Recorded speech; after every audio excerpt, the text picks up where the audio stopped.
കേസിനെ കുറിച്ച് എന്താ പറയാനുള്ളത്? സാറേ ഇത് കള്ളക്കേസാണോ സാറേ? ആണോ? എന്താ സാറേ ഇത് വ്യാജമായി അങ്ങനെ തകർക്കാൻ വേണ്ടി കൊടുത്തതാണോ? അറിയില്ല, നോക്കാം, അന്വേഷിക്കുന്നു. സാറേ നിയമപരമായി നീങ്ങാൻ തന്നെയാണോ തീരുമാനം? ആണ്, നിയമപരമായി നീങ്ങും. കേസിനെ കുറിച്ച് എന്താ പറയാനുള്ളത്? സാറേ ഇത് കള്ളക്കേസാണോ സാറേ? ആണോ? എന്താ സാറേ ഇത് വ്യാജമായി അങ്ങനെ തകർക്കാൻ വേണ്ടി കൊടുത്തതാണോ? അറിയില്ല, നോക്കാം, അന്വേഷിക്കുന്നു.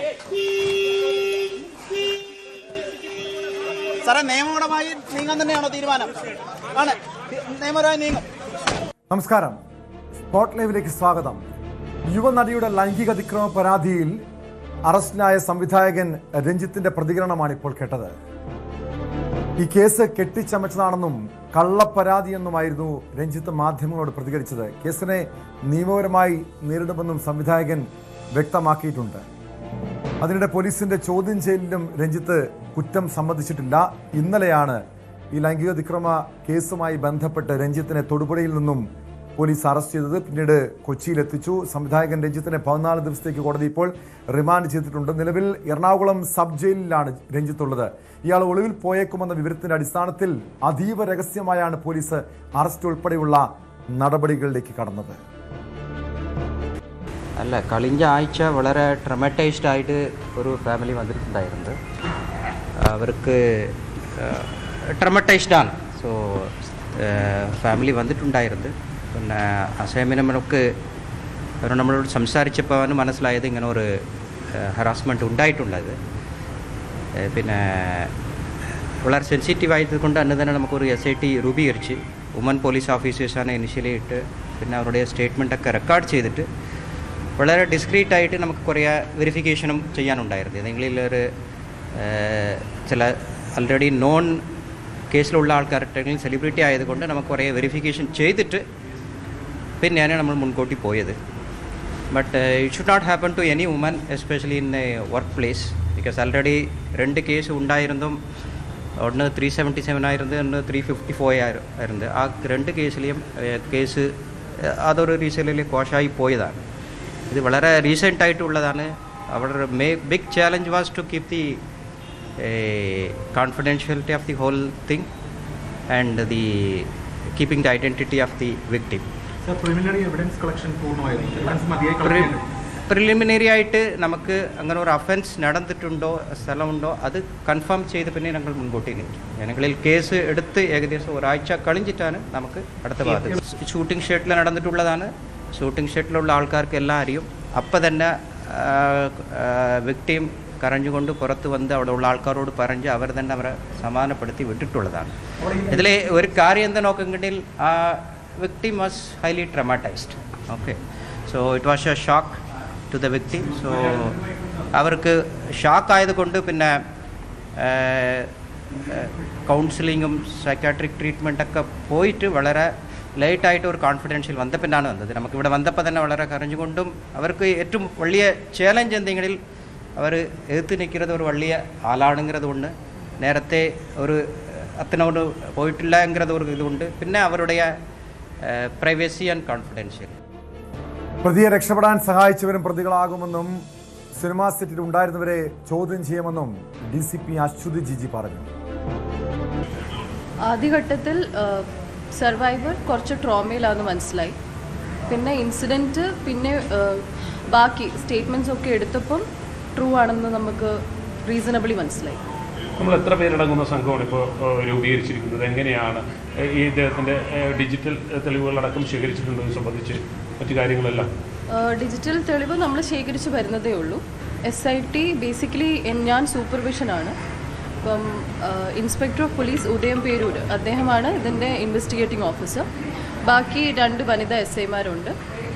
ബാക്കി നമ്മുടെ ടീമുണ്ട്. മാഡം, വിക്ടിമിനെ സ്വാധീനിക്കാൻ അല്ലെങ്കിൽ കേസ് കൊടുക്കരുതെന്ന് ശ്രമം ഉണ്ടായിരുന്നോ മാഡം? അതായത് ഈ കേസും പരാതിയായിട്ട് പോകരുത് എന്ന തരത്തിൽ ഇടപെടലുണ്ടായിരുന്നു? അത് നമ്മൾ വെരിഫൈ ചെയ്യാനുണ്ട്. പരാതിയിൽ അങ്ങനെയുണ്ട്? പരാതിയിൽ അങ്ങനെ ഇല്ല. നമ്മളത് നോക്കണം. കോൾസ് ഒക്കെ വന്നിട്ടുണ്ടാവും അവർക്ക്. അപ്പോൾ ബാക്കി ഡീറ്റെയിൽസ് നമ്മൾ എടുക്കാനുണ്ട്.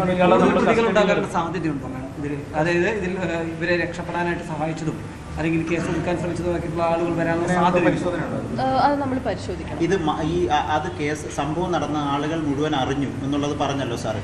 അപ്പോൾ അവിടെ കരഞ്ഞുകൊണ്ടാണ് ഇറങ്ങുന്നത്. അത് ആ പരാതി മറച്ചു വെച്ചു എന്നൊരു പ്രശ്നമുണ്ടോ ഇതിൽ? ഈ പ്രശ്നം മറച്ചു വെച്ചല്ലോ അറിഞ്ഞ ആളുകൾ, അങ്ങനെ ഒരു ബുദ്ധിമുട്ട് കൂടി ഉണ്ടോ അവിടെ? അത് നമ്മൾ നോക്കണം. സംഭവം ഇവർ പറഞ്ഞിട്ടുള്ള കുറേ വിറ്റ്നസ്സസ് ഉണ്ട്. അപ്പോൾ നമ്മൾ അവരുടെ സ്റ്റേറ്റ്മെന്റ് ഒക്കെ എടുക്കാൻ ഇനി നമ്മൾ ചെയ്യാനുള്ളതേ ഉള്ളൂ. സാക്ഷികളെ പ്രാഥമികമായി നമ്മൾ കണ്ടിരുന്നു, സാക്ഷികളെയൊക്കെ പ്രാഥമികമായി കണ്ട് ചോദ്യം ചെയ്തിരുന്നു, അല്ലെങ്കിൽ അവരുടെ സ്റ്റേറ്റ്മെന്റ് സംബന്ധിച്ച് പ്രാഥമികമായി ഒരു കാര്യങ്ങളൊക്കെ തിരക്കിയിരുന്നു. ഇത് കോൺഫിഡൻഷ്യൽ ആയതുകൊണ്ട് നമ്മൾ ഒരുപാട് ആ സെറ്റിലുണ്ടായിരുന്ന വിറ്റ്നസിനെ നമ്മൾ ഇനി ചെയ്യാനുണ്ട്. സുരക്ഷാ ക്രമീകരണങ്ങളൊക്കെ വേണമെന്ന്, സ്ത്രീ സുരക്ഷ ക്രമീകരണങ്ങളൊക്കെ വേണം നിർദ്ദേശമുണ്ടായിരുന്നു. അത്തരം നിർദ്ദേശം ആ സെറ്റ് പാലിച്ചിരുന്നു. അതെ, അത് നമ്മൾ വെരിഫൈ ചെയ്യാനുണ്ട്. ബേസിക്കലി ആ ഒരു പ്രൊഡക്ഷൻ യൂണിറ്റ് അത് ഫുള്ള് നമ്മൾ വെരിഫൈ ചെയ്യാനുണ്ട്. അവിടെ എന്തായിരുന്നു പ്രൊസീജിയേഴ്സ് ഉണ്ടായിരുന്നത് ഇൻ പ്ലേസ്.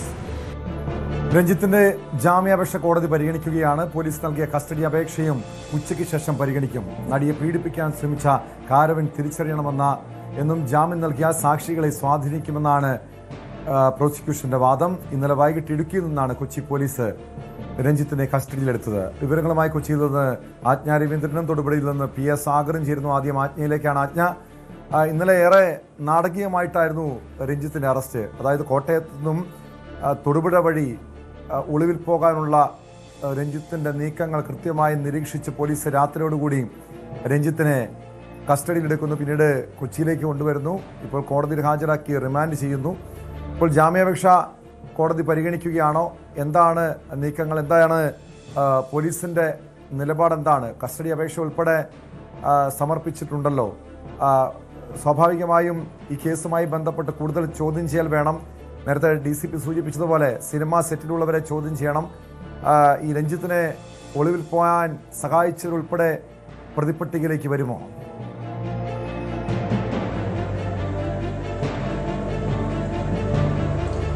ടോം, 2 മണിക്ക് ശേഷം കസ്റ്റഡി അപേക്ഷയാണ് കോടതി പരിഗണിക്കുന്നത്. എറണാകുളം ജില്ലാ കോടതിയാണ് പരിഗണിക്കുന്നത്. എന്തായാലും 2 മണിക്ക് ശേഷം കേസെടുക്കുമെന്ന് 2:15 കേസെടുക്കുമെന്നാണ് മനസ്സിലാക്കിയത്. അതിനുശേഷമുള്ള നടപടിക്രമങ്ങളിലാണ് ജാമ്യാപേക്ഷ പരിഗണിക്കുക. എന്തായാലും പരാതി വ്യാജമാണ് എന്നാണ് സംവിധായകൻ രഞ്ജിത്ത് പ്രധാനമായും ജാമ്യാപേക്ഷയിൽ സൂചിപ്പിച്ചിരിക്കുന്നത്. അങ്ങനെയാണ് തന്റെ സിനിമയിൽ നിന്നും ഒഴിവാക്കിയതിന് പ്രതികാര നടപടിയാണ് ഈ നടിയുടെ ഭാഗത്തുനിന്ന് ഉണ്ടായിട്ടുള്ളതെന്നാണ്. അതേസമയം തന്നെ തനിക്ക് സിനിമാ രംഗത്ത് നിരവധി ശത്രുക്കളുണ്ട്. ഇത് ഗൂഢാലോചനയുടെ ഭാഗമായിട്ടാണ് ഇത്തരം ഒരു പരാതി എത്തിയിരിക്കുന്നത്. പരാതി നൽകിയ നടി അല്ലെങ്കിൽ പരാതിക്കാരി ICCക്ക് മുൻപാകെ പരാതി നൽകിയിട്ടില്ല എന്നൊരു ആരോപണം കൂടി ശക്തമാണ്. അതേസമയം തന്നെ ഈ പരാതി കൊച്ചി സിറ്റി പോലീസ് കമ്മീഷണറുടെ മുൻപാകെ എത്തുകയും കൊച്ചി സിറ്റി പോലീസ് കമ്മീഷണറും DCP അശ്വതി ജിജിയുടെ നേതൃത്വത്തിൽ ഇതിൽ വ്യക്തമായ അന്വേഷണം നടത്തിയ ശേഷം അതീവ രഹസ്യമായിട്ടാണ് രഞ്ജിത്തിനെ അറസ്റ്റ് ചെയ്യാനുള്ള നീക്കമുണ്ടായിട്ടുള്ളത്. മജിസ്ട്രേറ്റിന് മുൻപിൽ ഹാജരാക്കുമ്പോൾ പ്രധാനമായിട്ടും പോലീസ് ഉന്നയിച്ചിട്ട് പ്രധാനപ്പെട്ട കാര്യമെന്ന് പറയുന്നത് 2 കേസുകൾ രഞ്ജിത്തിനെതിരെ സമാനമായ 2 കേസുകൾ ഉണ്ടായിരുന്നു. അതുകൊണ്ട് തന്നെ ഇതിൽ ജാമ്യം നൽകുന്ന സാഹചര്യത്തിലേക്കോ അതല്ലെങ്കിൽ മറ്റേതെങ്കിലും തരത്തിൽ രഞ്ജിത്തിനെ വെറുതെ വിടുന്ന സാഹചര്യം ഉണ്ടായാൽ കേസ് അട്ടിമറിക്കുന്ന സാഹചര്യം ഉണ്ടാകും. അതല്ലെങ്കിൽ തെളിവ് നശിപ്പിക്കാനുള്ള സാഹചര്യം ഉണ്ടാകുമെന്ന് പോലീസ് മജിസ്ട്രേറ്റിനെ ബോധ്യപ്പെടുത്തിയിട്ടുണ്ട്. എന്തായാലും അങ്ങേയറ്റം രഹസ്യമായ നീക്കത്തിനൊടുവിലാണ് ഈ പരാതിയുമായി പോലീസ് മുന്നോട്ട് പോകുന്നതും തുടർന്ന് ആണ് അന്വേഷണ സംഘത്തെ രൂപീകരിക്കുന്നത്. ഈ അന്വേഷണ സംഘത്തിലുള്ള പോലീസുകാർ പോലും ഈ അറസ്റ്റിനോട് ചേർന്നാണ് ഈ വിവരത്തെപ്പറ്റി വ്യക്തമായി അറിയുന്നതും തുടർന്ന് ഇനിയിപ്പോൾ കാരവാനിൽ ഉണ്ടായിരുന്ന ആളുകൾ അല്ലെങ്കിൽ സിനിമാ സെറ്റിലുണ്ടായിരുന്ന ആളുകൾ ഇവരുടെയൊക്കെ മൊഴി പോലീസിന് എടുക്കേണ്ടതുണ്ട്.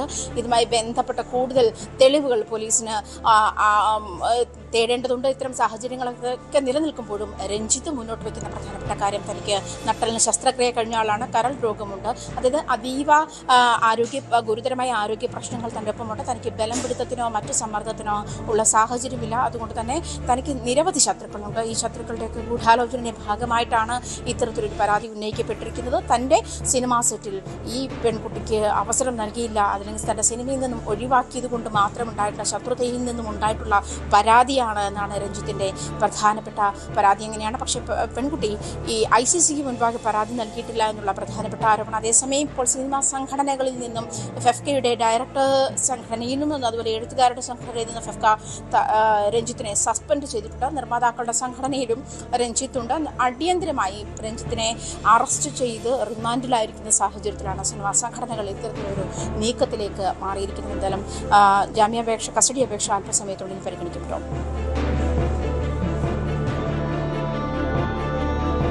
യെസ്, ഈ ഒരു വിഷയത്തിൽ, അതായത് ഇന്ന് കോടതി ഹാജരാക്കാൻ കൊണ്ടുപോകുമ്പോഴൊക്കെ രഞ്ജിത്ത് മാധ്യമങ്ങളോട് സംസാരിച്ചിരുന്നു. അവിടെ പ്രതികരിച്ച കാര്യം ഇത് കെട്ടിച്ചമച്ച കേസാണ്, നിയമപരമായി നേരിടുമെന്നാണ്. പക്ഷേ വളരെ വ്യക്തമായി സിറ്റി പോലീസ് കമ്മീഷണർ വ്യക്തമാക്കിയൊരു കാര്യമുണ്ട്. ഈ സംഭവത്തിന് ശേഷം, അതായത് കാരവനിൽ വെച്ച് പീഡനശ്രമം ഉണ്ടാകുന്നു, അവിടുന്ന് കരഞ്ഞുകൊണ്ട് ഈ പെൺകുട്ടി പുറത്തേക്ക് വരുന്നു. മറ്റ് സിനിമാ സെറ്റിലുള്ളവർക്ക് ഇത് കണ്ടതാണ്, നേരിട്ട് കണ്ടതാണ്. അത്രയും വലിയൊരു ദുരനുഭവം, അതിൻ്റെ ഒരു മാനസികാഘാതത്തിൽ നിന്നും ആ പെൺകുട്ടി ഇപ്പോഴും പൂർണ്ണമായും മോചിക്കപ്പെട്ടില്ല എന്ന് തന്നെയാണ് മനസ്സിലാക്കാൻ കഴിയുന്നതും. അവിടെ ദൃക്സാക്ഷികളുണ്ട്, സിനിമാ സെറ്റിലുള്ളവരെ ഉൾപ്പെടെ വിശദമായി ചോദ്യം ചെയ്യുന്ന അല്ലെങ്കിൽ മൊഴിയെടുക്കുന്ന നടപടികൾ ഉടൻ ഉണ്ടാകുമോ? മാത്രമല്ല, ഇനിയും ഈ രഞ്ജിത്തിൻ്റെ കസ്റ്റഡി അപേക്ഷ കൂടി സമർപ്പിച്ചിട്ടുണ്ടല്ലോ. അത്തരം നീക്കങ്ങൾ, തെളിവെടുപ്പ്, കൂടുതൽ നടപടികൾ ഇന്ന് തന്നെ ഉണ്ടാകുമോ ആജ്ഞ?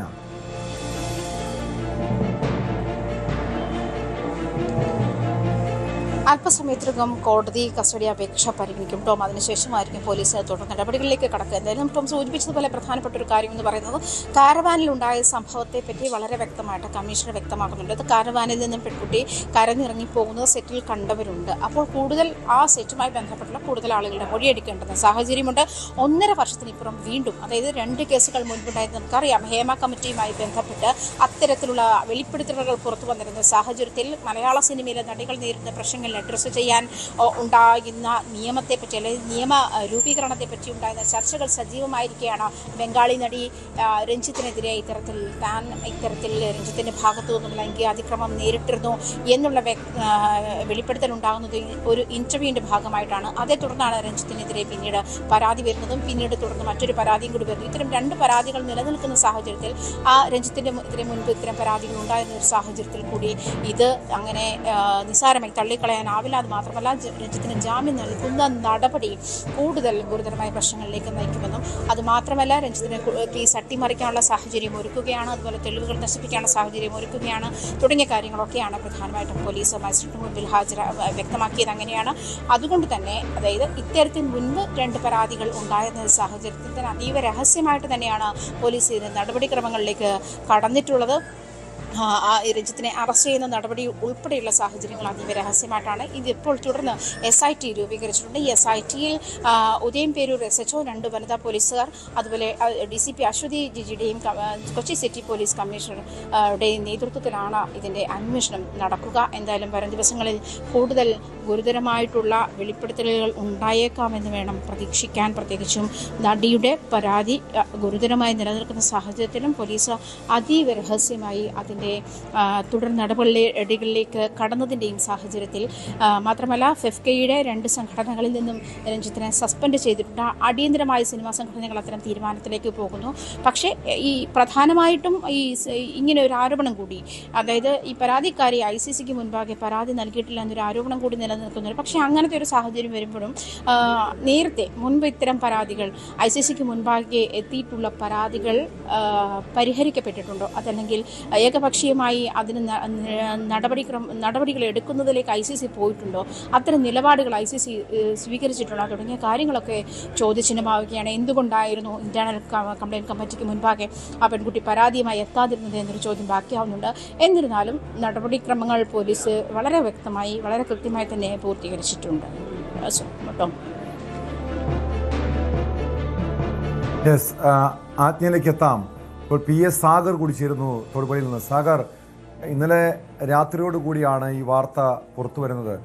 അത് എന്താണെന്ന് സംഭവം വ്യക്തത വന്നില്ലായിരുന്നു. കാരണം രഞ്ജിത്തിനെതിരെ ഇതിനു മുൻപും പല പീഡന കേസുകളും പീഡന പരാതികളും ഉള്ളതാണ്. നേരത്തെ ബംഗാളി നടിയെ പീഡിപ്പിച്ച കേസ്, കോഴിക്കോട് വെച്ച് ഒരു യുവാവിന് നേരെ ലൈംഗിക അതിക്രമം ഉണ്ടായ പരാതി.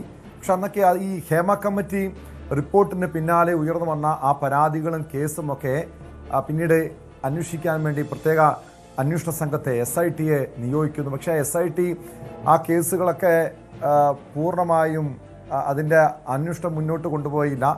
പരാതിയുമായി ഈ നടിമാരാരും മുന്നോട്ട് വന്നില്ല എന്ന് പറഞ്ഞുകൊണ്ട് കോടതിയിൽ റിപ്പോർട്ട് സമർപ്പിച്ച് അങ്ങനെ കേസ് അന്വേഷണം പൂർണ്ണമായും അവസാനിപ്പിക്കുന്ന സാഹചര്യമാണ് ഉണ്ടായത്. പക്ഷേ അതിനുശേഷമാണ്, അതായത് കഴിഞ്ഞ ദിവസമുണ്ടായ ലൈംഗിക അതിക്രമം, അതും ഒരു സിനിമാ സെറ്റിൽ വെച്ച്, ഇത് പരാതിയായി കേസായി അറസ്റ്റിലേക്ക് നീങ്ങുമെന്ന് കണ്ടതോടെ ഇന്നലെ ഒളിവിൽ പോകാനുള്ള നീക്കം രഞ്ജിത്തിൻ്റെ ഭാഗത്തുനിന്നുണ്ടാകുന്നു. പോലീസ് എങ്ങനെയാണ് കൃത്യമായും രഞ്ജിത്തിനെ നിരീക്ഷിച്ച് ഈ അറസ്റ്റിലേക്ക് കാര്യങ്ങൾ എത്തിയത്? ടോം സൂചിപ്പിച്ചതുപോലെ തന്നെ ഇന്നലെ വൈകിട്ട് 7 മണിയോടുകൂടിയാണ് ഇത്തരത്തിൽ തൊടുപുഴയിൽ വെച്ച് രഞ്ജിത്തിനെ പോലീസ് അറസ്റ്റ് ചെയ്തു എന്നൊരു വാർത്ത പുറത്തു വരുന്നത്. ഉടൻ തന്നെ പോലീസുമായി ബന്ധപ്പെട്ടെങ്കിലും ഇക്കാര്യത്തിൽ ഒരു സ്ഥിരീകരണം ലഭിച്ചിരുന്നില്ല. ആദ്യഘട്ടത്തിൽ പോലീസ് ഇത്തരത്തിലൊരു അറസ്റ്റ് നടന്നിട്ടില്ല, അല്ലെങ്കിൽ രഞ്ജിത്തിനെ കസ്റ്റഡിയിൽ എടുത്തിട്ടില്ല എന്നായിരുന്നു പോലീസിന്റെ വാദം. എന്നാൽ തൊടുപുഴ പോലീസ് സ്റ്റേഷനിൽ പോലീസ് കസ്റ്റഡിയിൽ രഞ്ജിത്ത് ഉണ്ട് എന്ന വ്യക്തമായ വിവരം ലഭിക്കുകയായിരുന്നു. തുടർന്ന് പോലീസ് സ്റ്റേഷനിലേക്ക് എത്തിയപ്പോഴാണ് രഞ്ജിത്ത് തൊടുപുഴ SHOയുടെ മുറിയിൽ ഇരുന്ന് രഞ്ജിത്തിനെ പോലീസ് ഉദ്യോഗസ്ഥർ ചോദ്യം ചെയ്യുകയാണ് എന്നൊരു വിവരം ലഭിച്ചത്. രഞ്ജിത്ത് സംവിധാനം ചെയ്യുന്ന പുതിയ ചിത്രത്തിന്റെ സെറ്റിൽ വെച്ച് യുവനടിക്ക് നേരെ ലൈംഗിക പീഡനം നടന്നു എന്ന പരാതിയിന്മേലായിരുന്നു രഞ്ജിത്തിനെ തൊടുപുഴ പോലീസ് കസ്റ്റഡിയിലെടുത്തത്. എന്നാൽ ഇടുക്കി SP-യുടെ പ്രത്യേക നിർദ്ദേശപ്രകാരം കസ്റ്റഡിയിലെടുക്കുക മാത്രമാണ് ചെയ്തത് എന്നാണ് പിന്നീട് പോലീസ് പറഞ്ഞത്. കൂടുതൽ കാര്യങ്ങൾ തൊടുപുഴ പോലീസിനും ലഭ്യമായിരുന്നില്ല. എന്നാൽ അതിനുശേഷം രാത്രി 10 മണിയോടുകൂടിയാണ് ഇക്കാര്യത്തിൽ രഞ്ജിത്തിന്റെ പരാതിയും മറ്റും അടങ്ങിയ കാര്യത്തിൽ ഒരു വ്യക്തത വന്നത്. പിന്നീട് എറണാകുളത്ത് നിന്നുള്ള ഉദയംപേരൂർ സ്റ്റേഷനിൽ നിന്നുള്ള പോലീസുകാർ രഞ്ജിത്തിനെ കസ്റ്റഡിയിൽ എടുക്കുവാനായി തൊടുപുഴയ്ക്ക് വരും എന്ന് അറിയിച്ചു. ആ സമയങ്ങളിൽ തന്നെ രഞ്ജിത്തിനെ തൊടുപുഴയിൽ പ്രത്യേക അന്വേഷണ സംഘവും തൊടുപുഴ SHOയുടെ നേതൃത്വത്തിലുള്ള സംഘവും മാറി മാറി ചോദ്യം ചെയ്യുകയായിരുന്നു. എന്നാൽ പരാതിയെല്ലാം നിഷേധിക്കുകയാണ് ആദ്യം ചെയ്തതെന്നാണ് നമുക്ക് ലഭ്യമാകുന്ന വിവരം. ഇതിനുശേഷം രാത്രി 12:30 പിന്നീട് എറണാകുളത്ത് നിന്നുള്ള പ്രത്യേക പോലീസ് സംഘം എത്തി രഞ്ജിത്തിനെ എറണാകുളം സ്റ്റേഷനിലേക്ക് കൊണ്ടുപോയത്. എന്തായാലും ഇത്തരത്തിലൊരു പരാതി വന്നത് രഞ്ജിത്ത് അറിഞ്ഞു എന്ന് വേണം നമുക്ക് മനസ്സിലാക്കുവാൻ. കാരണം അതുകൊണ്ട് തന്നെയാണ് രഞ്ജിത്ത് തന്റെ വാഹനം മാറി ഇപ്പോൾ ചിത്രീകരണം നടക്കുന്ന സിനിമയുടെ നായകനായ ആളുടെ കൂടെ തന്നെ ഇടുക്കിയിലേക്ക് ഒളിവിൽ താമസിക്കാനുള്ള ഒരു നീക്കം നടത്തിയത്. ഇടുക്കിയിലേക്ക് ഹൈറേഞ്ചിലേക്ക് പോകുന്ന വഴിക്കാണ് തൊടുപുഴ മുട്ടം ഭാഗത്ത് വെച്ച് പോലീസ് ഇയാളെ പിടികൂടിയത്. കഴിഞ്ഞ ദിവസം 2 ദിവസങ്ങളായി രഞ്ജിത്തിന്റെ ഫോൺ പോലീസിന്റെ നിരീക്ഷണത്തിലായിരുന്നു. രഞ്ജിത്തുള്ള ലൊക്കേഷനും മറ്റും പോലീസ് കൃത്യമായി നിരീക്ഷിച്ചു വരികയായിരുന്നു എന്ന് പോലീസ് വ്യക്തമാക്കിയിട്ടുണ്ട്. ആ ഒരു നിരീക്ഷണത്തിന്റെയും ഈ ഫോണിന്റെ ടവർ ലൊക്കേഷൻ നോക്കിയാണ് ഈ രഞ്ജിത്ത് മുട്ടം ഭാഗത്തൂടെ പാസ് ചെയ്യുന്നുണ്ട് എന്ന വിവരം പോലീസിന് ലഭിച്ചത്. ഉടൻ തന്നെ ഇടുക്കി SP-യുടെ പ്രത്യേക നിർദ്ദേശപ്രകാരം ഈ രഞ്ജിത്ത് സഞ്ചരിച്ച വാഹനത്തിന് കുറുകെ പോലീസ് ജീപ്പ് തടഞ്ഞു നിർത്തിയാണ് രഞ്ജിത്തിനെ ഇന്നലെ കസ്റ്റഡിയിലെടുത്തത്. എന്തായാലും തൊടുപുഴയിൽ അടക്കം ഇന്നലെ ചോദ്യം ചെയ്യൽ നടന്നിരുന്നു എന്നാണ് പോലീസ് നൽകുന്ന വിവരം. അതിനുശേഷമാണ് എറണാകുളം പോലീസിന് ഈ രഞ്ജിത്തിനെ ഇന്നലെ രാത്രി 12:30 കൈമാറിയത്. ഏതായാലും ഇത്തരത്തിലൊരു പരാതി ഇതിനു മുമ്പും രഞ്ജിത്തിനെതിരെ നേരത്തെ ടോം സൂചിപ്പിച്ച പോലെ തന്നെ ഉയർന്നിരുന്നു. ആ സമയങ്ങളിലൊന്നും ഇത്തരത്തിലൊരു അറസ്റ്റോ കാര്യങ്ങളോ ഒന്നും ഉണ്ടായില്ല. ഈ ബംഗാളി നടിയും ഒരു യുവാവും അടക്കം രഞ്ജിത്തിനെതിരെ ഇത്തരത്തിലൊരു ആരോപണം ഉന്നയിച്ചിരുന്നെങ്കിലും അതിലൊന്നും കാര്യമായ നടപടികൾ ഉണ്ടായില്ല എന്ന് വേണം നമുക്ക് മനസ്സിലാക്കുവാൻ. എന്തായാലും ഇന്നലെ ഉണ്ടായ ഈ കഴിഞ്ഞ ദിവസം യുവനടിയുടെ പരാതിയിൽ ഉടനടി തന്നെ പോലീസ് നടപടി എടുത്തതെന്നാണ് നമുക്ക് മനസ്സിലാകുന്നത്. പോലീസ് വൈകിക്കാതെ തന്നെ കാര്യത്തിലേക്ക് കടക്കുകയായിരുന്നു. അതുകൊണ്ട് തന്നെയാണ് കഴിഞ്ഞ കുറച്ച് ദിവസങ്ങളായി 2-3 ദിവസങ്ങളായി പോലീസ് രഞ്ജിത്തിന്റെ ലൊക്കേഷനും രഞ്ജിത്ത് എവിടെയാണ് ഉള്ളത് എന്നടക്കം ടവർ ലൊക്കേഷൻ അടക്കം മനസ്സിലാക്കി രഞ്ജിത്തിനെ പിന്തുടർന്ന് ഇന്നലെ പിടികൂടിയ ഒരു സാഹചര്യം ഉണ്ടായത്. എന്തായാലും രഞ്ജിത്തിന് ഇക്കാര്യത്തിൽ കടുത്ത ഒരു നടപടി നേരിടേണ്ടി വന്നു എന്ന് തന്നെ വേണം നമുക്ക് മനസ്സിലാക്കുവാൻ. ടോം. വ്യക്തമാണ്. PS സാഗറും ആജ്ഞ രവീന്ദ്രനുമാണ് വിവരങ്ങൾ നൽകിയത്. അതീവ ഗുരുതര സ്വഭാവമുള്ള ഒരു കേസാണ്. ഒരു സിനിമാ സെറ്റിൽ വെച്ചാണ് ഒരു യുവതിക്ക് നേരെ ലൈംഗിക ചൂഷണം ഉണ്ടാകുന്നത്. അവിടെ നിന്നും, അതായത് കാരവനിൽ വെച്ച് രഞ്ജിത്ത് യുവതിയോട് അപമര്യാദയായി പെരുമാറുന്നു. അവിടെ നിന്നും ഇറങ്ങി ഓടി പൊട്ടിക്കരഞ്ഞുകൊണ്ടാണ് ഇവർ പുറത്തേക്ക് ഇറങ്ങി വന്നത്. മറ്റ് ചലച്ചിത്ര താരങ്ങളടക്കം ഇതിൽ ദൃക്സാക്ഷികളാണ്. പിന്നീട് കേസ് അട്ടിമറിക്കാനുള്ള ശ്രമമുണ്ടായി, കേസ് ഒത്തുതീർപ്പാക്കാനുള്ള നീക്കമുണ്ടായെങ്കിലും യുവതി പോലീസിൽ പരാതി നൽകുകയായിരുന്നു. നിയമ നടപടിയുമായി മുന്നോട്ട് പോവുകയായിരുന്നു. ഇന്നലെ രക്ഷപ്പെടാനുള്ള, അതായത് ഒളിവിൽ പോകാനുള്ള നീക്കത്തിനിടെയാണ് രഞ്ജിത്തിനെ തൊടുപുഴയിൽ വെച്ച് പോലീസ് പിടികൂടുന്നത്. കാസർഗോഡ് ജില്ലയിൽ വ്യത്യസ്ത സംഭവങ്ങളിൽ പോലീസ് 3 പോക്സോ കേസുകൾ രജിസ്റ്റർ ചെയ്തു. ആ വാർത്തകളിലേക്ക് എത്താം ഇടവേളയ്ക്ക് ശേഷം.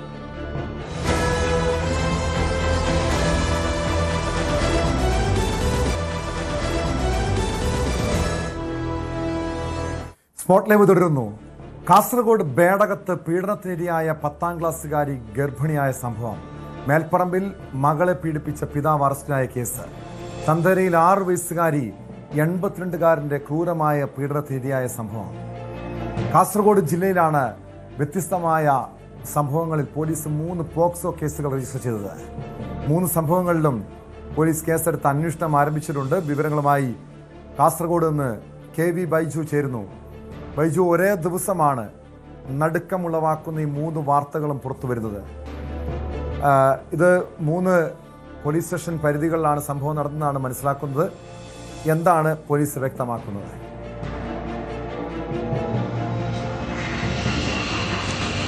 ടോമെ, അങ്ങേയറ്റം ആശങ്കയുണ്ടാക്കുന്ന വാർത്ത തന്നെയാണിത്. കാരണം സ്വന്തം പിതാവ് തന്നെ ഒരു കേസിൽ പ്രതിയായിരിക്കുന്നു. മകളെ പീഡിപ്പിച്ചത്, 8ാം ക്ലാസ്സുകാരിയെ പീഡിപ്പിച്ചത് സ്വന്തം മകളാണ്. അങ്ങനെ 3 കേസുകൾ, മറ്റു 2 കേസുകൾ ബന്ധുവാണ് ഇങ്ങനെ പീഡിപ്പിച്ചതെന്നാണ്. ഇതിൽ ബേഡകം പോലീസ് സ്റ്റേഷനിലേക്ക് വന്നാൽ 10ാം ക്ലാസ് വിദ്യാർത്ഥിയെ ഗർഭിണിയാക്കിയ സംഭവത്തിലാണ് പോലീസ് കേസെടുത്തിരിക്കുന്നത്.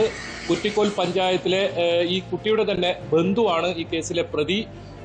ഈ കുട്ടി ഗർഭിണിയായതോടുകൂടിയാണ് ഈ വിവരം പുറത്ത് അറിയുന്നതും. അങ്ങനെയാണ് പോലീസ് ഈ സംഭവത്തിൽ പരാതിയായി ഈ പെൺകുട്ടി എത്തുന്നതും പിന്നീട് പോലീസ് കേസ് രജിസ്റ്റർ ചെയ്തതും. ചന്ദേര പോലീസ് സ്റ്റേഷൻ പരിധിയിലാണ് മറ്റൊരു സംഭവം ഉണ്ടായിട്ടുള്ളത്. അത് അങ്ങേയറ്റം നടുക്കമുളവാക്കുന്നതാണ്. കാരണം 6 വയസ്സ് പ്രായമുള്ള കുട്ടിയെ ഇത്തരത്തിലുള്ള കുട്ടിയെ 82കാരൻ പീഡിപ്പിച്ചു എന്നാണ്. അതും ബന്ധു തന്നെയാണ് ഇങ്ങനെ പീഡനത്തിനിരയാക്കിയെന്ന വിവരമാണ്, ഞെട്ടിപ്പിക്കുന്ന വിവരമാണ് പുറത്തു വരുന്നത്. മറ്റൊന്ന് മേൽപ്പറമ്പ് പോലീസ് സ്റ്റേഷൻ പരിധിയിലാണ്. മേൽപ്പറമ്പ് പോലീസ് സ്റ്റേഷൻ പരിധിയിൽ 8ാം തരം വിദ്യാർത്ഥിനിയെ സ്വന്തം പിതാവ് തന്നെ പീഡിപ്പിച്ചു എന്നാണ് പരാതി. ഈ കേസിൽ മറ്റൊരു ആശങ്കയുണ്ടാക്കുന്നത് മാതാവിന്റെ കൂടി ഒത്താശയോടുകൂടിയാണ് ഈ പീഡനം നടന്നതെന്നാണ്. അങ്ങനെ മാതാവിനെതിരെയും കേസെടുത്തിട്ടുണ്ട്. ഈ പിതാവിനെ പോലീസ് അറസ്റ്റ് ചെയ്തിരിക്കുന്നു. ഏതായാലും കഴിഞ്ഞ ദിവസമാണ് പോക്സോ വകുപ്പിൽ 2 സുപ്രധാന വിധികൾ കാസർഗോഡ് ജില്ലയിൽ നിന്നും ഉണ്ടായത്. അതായത് 2024 മെയ് മാസമുണ്ടായ ഒരു കേസിലും അതുപോലെ തന്നെ ജൂലൈ മാസത്തിലുണ്ടായ ഒരു കേസിലും 2 കേസുകളിലാണ് വിധി വന്നത്. അതിൽ 5 വർഷം കഠിന തടവ് ഒരു കേസിലും മറ്റൊരു കേസിൽ 7 വർഷം കഠിന തടവ് ശിക്ഷ ഉണ്ടായത്. അതിന് തൊട്ടു പിന്നാലെ നമ്മൾ ഞെട്ടിപ്പിക്കുന്ന ഇത്തരം വാർത്തകളാണ് കേൾക്കുന്നത്. ഒരേ ദിവസം തന്നെ 3, അതും 10ാം തരത്തിലും അതിൽ താഴെയുമുള്ള കുട്ടികൾ, 6 വയസ്സുള്ള കുട്ടിയെ പോലും പീഡിപ്പിച്ച ഒരു വാർത്ത. ഇത്തരത്തിലുള്ള 3 സംഭവങ്ങളാണ് ഇന്ന് രജിസ്റ്റർ ചെയ്തിട്ടുള്ളത്. ഇത്തരം സംഭവങ്ങൾ ഒരുപക്ഷെ ഭയപ്പെട്ട് ഭീഷണിപ്പെടുത്തി പലരും പുറത്തു പറയാതെ ഇനിയും ഒരുപക്ഷെ ഉണ്ടായേക്കാം. പോലീസ് അത് തന്നെയാണ് പറയുന്നത്. ഇങ്ങനെ ഗർഭിണിയായതുകൊണ്ട് മാത്രമാണ് ഈ ഒരു സംഭവം ബേഡകം പോലീസ് സ്റ്റേഷനിലെ ഈ വിവരം പുറത്തറിയുന്നതും പിന്നീട് പോലീസിൽ പരാതിയായി എത്തുന്നതും ഈ ബന്ധുവിനെ എതിരെ പോലീസ് കേസെടുക്കുന്ന സാഹചര്യം ഉണ്ടായത്. അതായത് സംരക്ഷിക്കപ്പെടേണ്ട കരങ്ങളാൽ തന്നെ ഇത്തരത്തിലുള്ള നീച പ്രവൃത്തി ഉണ്ടാകുന്നു എന്നതാണ് മേൽപ്പറമ്പ് പോലീസിൽ നിന്നും റിപ്പോർട്ട് ചെയ്ത മറ്റ് സംഭവം. അതായത് മാതാവും പിതാവും ചേർന്ന് ഇത്തരത്തിൽ 8ാം തരം വിദ്യാർത്ഥിയെ പീഡിപ്പിക്കാൻ ഉള്ള ഒത്താശ ചെയ്യുന്നു. പിതാവ് തന്നെ പീഡിപ്പിക്കുന്ന സംഭവം ഉണ്ടാകുന്നു. ഏതായാലും ഈ കേസുകളിലെല്ലാം പോലീസ് പോക്സോ ആക്ട് വകുപ്പ് പ്രകാരം രജിസ്റ്റർ ചെയ്തിട്ടുണ്ട്. ഇതിൽ ചന്ദേര പോലീസിൽ ഉള്ള ഈ 82കാരൻ ഒളിവിലാണ്. ഇയാളെ പിടികൂടാനുള്ള ശ്രമം പോലീസ് ആരംഭിച്ചിട്ടുണ്ട്. മേൽപ്പറമ്പ് പോലീസ് സ്റ്റേഷൻ പരിധിയിലെ സംഭവത്തിൽ പിതാവ് അറസ്റ്റായിട്ടുണ്ട്. ഈ മാതാവിനെതിരെ പോലീസ് കേസും എടുത്തിട്ടുണ്ട്. ആദ്യം പറഞ്ഞ ബേഡകം സംഭവത്തിൽ ഈ ബന്ധുവായ കുറ്റിക്കോൽ പഞ്ചായത്തിലെ യുവാവിനെതിരെ പോലീസ് കേസെടുത്തിട്ടുണ്ട്. ഇയാളും ഒളിവിലാണ്. ഇയാളെ കണ്ടെത്താനുള്ള ശ്രമവും ആരംഭിച്ചിട്ടുണ്ടെന്നാണ് പോലീസ് പറയുന്നത്. അതാണ് ബൈജു, ഇത് ഞെട്ടിപ്പിക്കുന്നൊരു കാര്യം. ഈ മേൽപ്പറമ്പിലെ പീഡനമാണ്. അതും സ്വന്തം പിതാവ് അമ്മയുടെ ഒത്താശയോടുകൂടി പെൺകുട്ടിയെ ലൈംഗികമായി ചൂഷണം ചെയ്ത കേസ്. അത് എന്ത് പ്രായമുള്ള പെൺകുട്ടിയാണ് ലൈംഗിക ചൂഷണത്തിന് ഇരയായത്? ഈ അമ്മയെ ഇയാൾ ഭീഷണിപ്പെടുത്തി ഈ കുട്ടിയെ പീഡിപ്പിക്കുകയായിരുന്നോ? അതുമായി ബന്ധപ്പെട്ടൊരു വ്യക്തത വന്നിട്ടുണ്ടോ?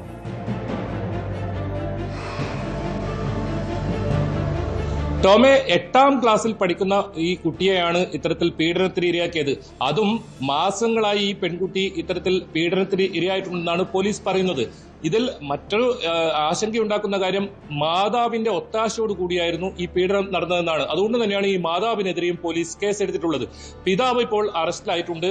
ഈ സംഭവത്തിൽ ഇനി കൂടുതൽ ആളുകൾ ഈ കുട്ടിയെ ഇത്തരത്തിൽ പീഡിപ്പിച്ചിട്ടുണ്ടോ എന്ന കാര്യമൊക്കെ പോലീസ് അന്വേഷിക്കുന്നുണ്ട്. പക്ഷേ ടോം സൂചിപ്പിച്ചതുപോലെ തന്നെ, നേരത്തെ പറഞ്ഞതുപോലെ ഈ സംരക്ഷിക്കേണ്ട കരങ്ങൾ തന്നെ ഇത്തരത്തിലുള്ള പ്രവർത്തികൾ, നീച പ്രവർത്തികൾ ചെയ്യുന്നു എന്നതാണ് ഈ കേസ് വ്യക്തമാക്കുന്നത്. ഇത് അങ്ങേയറ്റം ആശങ്ക ഉണ്ടാക്കുന്ന ഒരു സംഭവം തന്നെയാണ്. എവിടെയാണ് നമ്മുടെ പെൺകുട്ടികൾക്ക് സുരക്ഷിതത്വം? അത് പുറത്തായാലും വീടിനകത്തായാലും എത്രത്തോളം ഇവർ സുരക്ഷിതരാണ്? പ്രത്യേകിച്ച് 8ാം ക്ലാസ് വിദ്യാർത്ഥിയൊക്കെ നമ്മൾ പറയുമ്പോൾ അത് സ്വന്തം പിതാവ് ഇങ്ങനെ ഒരു നീച പ്രവൃത്തി ചെയ്യുന്നു എന്ന് പറയുമ്പോൾ അങ്ങേയറ്റം നടുക്കമുളവാക്കുന്ന ഒരു വാർത്ത തന്നെയാണത്. ഏതായാലും ഈ സംഭവത്തിൽ പോലീസ് കേസെടുത്തിട്ടുണ്ട്. കൂടാതെ കൂടുതൽ അന്വേഷണവും ഇതിൽ ആരംഭിച്ചിട്ടുണ്ട്. മാതാവിനെതിരെയും കേസെടുത്തിട്ടുണ്ട്. പിതാവിനെ പോലീസ് അറസ്റ്റ് ചെയ്തിട്ടുണ്ട്. മാതാവിന്റെയും ഒത്താശയോട് കൂടിയാണ് ഇത്തരത്തിലൊരു സംഭവം ഉണ്ടായത്. അതും മാസങ്ങളോളം ഈ പെൺകുട്ടി 8ാം ക്ലാസ് മാത്രം പഠിക്കുന്ന ഈ കുട്ടി മാസങ്ങളോളം പീഡനത്തിന് ഇരയായിട്ടുണ്ടെന്നാണ് പോലീസ് ഇക്കാര്യത്തിൽ പറയുന്നത്. ടോം,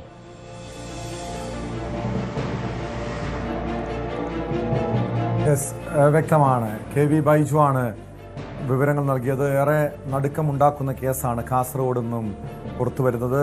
ഒരു 10ാം ക്ലാസ്സുകാരി പീഡനത്തിരയായി ഗർഭിണിയാകുന്നു. സ്വന്തം അച്ഛൻ മകളെ പീഡിപ്പിക്കുന്നു. 82കാരൻ 6ാം ക്ലാസ്സുകാരിയെ പീഡിപ്പിച്ച സംഭവങ്ങൾ. പോലീസ് അതിവേഗത്തിൽ തന്നെ നടപടിയിലേക്ക് കടന്നിട്ടുണ്ട്. ഒളിവിൽ പോയ പ്രതികളെ കണ്ടെത്താൻ അന്വേഷണവും ഊർജിതമാണ്. ഇപ്പോൾ വന്ന വളരെ പ്രധാനപ്പെട്ട ഒരു വാർത്തയിലേക്കാണ് സ്പോട്ട് ലൈവിൽ പോകുന്നത്. സുധാകരൻ്റെ ഡ്രൈവർക്ക് നേരെ വധഭീഷണി. തെരഞ്ഞെടുപ്പ് പ്രവർത്തനത്തിന് ഇറങ്ങിയാൽ വീട്ടിൽ കയറി വെട്ടിക്കൊലപ്പെടുത്തുമെന്നാണ് ഭീഷണി. 2 നമ്പറുകളിൽ നിന്നായി 4 തവണ ഫോണിൽ വിളിച്ചായിരുന്നു ഭീഷണി മുഴക്കിയത്. ഡ്രൈവർ പ്രദീപ് കുമാർ പുന്നപ്ര പോലീസിൽ പരാതി നൽകിയിട്ടുണ്ട്. CPM Punnapra central local committee അംഗമാണ് പ്രദീപ് കുമാർ.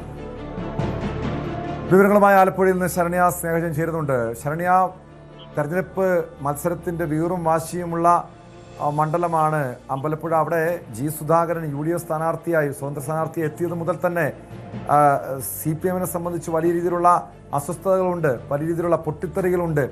അതിനിടെയാണ് സുധാകരൻ്റെ ഡ്രൈവർക്ക് നേരെ വധഭീഷണി ഉണ്ടായിരിക്കുന്നത്. പോലീസിൽ പരാതി നൽകിയിട്ടുണ്ടല്ലോ. പോലീസ് എന്ത് നടപടിയാണ് സ്വീകരിച്ചിരിക്കുന്നത്? ടോമെ, പുന്നപ്ര സ്വദേശി പ്രദീപ് കുമാറാണ് ഇപ്പോൾ പുന്നപ്ര പോലീസിൽ പരാതി നൽകിയിട്ടുള്ളത്. ഇന്ന് രാവിലെ 9:53 കൂടി 2 നമ്പറുകളിൽ നിന്നായാണ് പ്രദീപ് കുമാറിന്റെ ഫോണിലേക്ക് കോളുകൾ വന്നിട്ടുള്ളത്. പ്രദീപ് കുമാർ സുധാകരന്റെ ഡ്രൈവറായി ജോലി നോക്കുന്ന ആളാണ്. അതുകൊണ്ട് തന്നെ ആ ജോലിയിൽ തെരഞ്ഞെടുപ്പ് പ്രവർത്തനങ്ങൾ അടക്കമുള്ള കാര്യങ്ങൾക്ക് പോവുകയും ഒപ്പം തന്നെ ജോലിയിൽ തുടരുകയും ചെയ്താൽ വീട്ടിൽ കയറി വെട്ടി കൊലപ്പെടുത്തുമെന്നുള്ള വധഭീഷണിയാണ് ഉണ്ടായിട്ടുള്ളതെന്നാണ് പ്രദീപ് കുമാർ വ്യക്തമാക്കിയിട്ടുള്ളത്. ഈ കാര്യങ്ങൾ ചൂണ്ടിക്കാട്ടി പുന്നപ്ര പോലീസിൽ പ്രദീപ് പരാതി നൽകിയിട്ടുണ്ട്. ഇയാള് CPM പ്രവർത്തകനാണ്. CPMന്റെ പുന്നപ്ര സെൻട്രൽ ലോക്കൽ കമ്മിറ്റി അംഗമാണ് പ്രദീപ് കുമാർ. ഇപ്പോഴല്ല, ദീർഘകാലമായി സുധാകരന്റെ ഡ്രൈവറായി ജോലി നോക്കുകയും ചെയ്യുന്ന ആളാണ്. ഇപ്പോൾ തിരഞ്ഞെടുപ്പ് പ്രവർത്തനങ്ങളുമായി ബന്ധപ്പെട്ട് അമ്പലപ്പുഴയിൽ വാശിയേറിയ തിരഞ്ഞെടുപ്പ് പ്രവർത്തനങ്ങളാണ് നിൽക്കുന്നത്. അതുകൊണ്ട് തന്നെ അത്തരത്തിൽ തെരഞ്ഞെടുപ്പുമായി ബന്ധപ്പെട്ടുള്ള പ്രശ്നങ്ങളാണ് ഇത്ര ഒരു വധഭീഷണിയിലേക്ക് കാര്യങ്ങൾ എത്തി നിൽക്കുന്നത് എന്നുള്ളതാണ് നമുക്ക് അറിയാൻ കഴിഞ്ഞിട്ടുള്ളത്. 2 തവണ 2 നമ്പറുകളിൽ നിന്നായാണ് വിളിച്ചിട്ടുള്ളത്. 99 95 07 36 22 ഒപ്പം 97 46 10 77 45 എന്നീ നമ്പറുകളിൽ നിന്നായി 2 തവണയായാണ് 9:53 കൂടി വിളിച്ചത് എന്നുള്ളതാണ് പ്രദീപ് കുമാർ നൽകിയിട്ടുള്ള പരാതിയിൽ വ്യക്തമാക്കിയിട്ടുള്ളത്. ഇങ്ങനെ തുടർന്നാൽ, അതായത് തെരഞ്ഞെടുപ്പ് പ്രവർത്തനങ്ങൾക്ക് ഒപ്പം തുടർന്നാൽ കൊലപ്പെടുത്തും എന്നുള്ളതായിരുന്നു ഭീഷണി.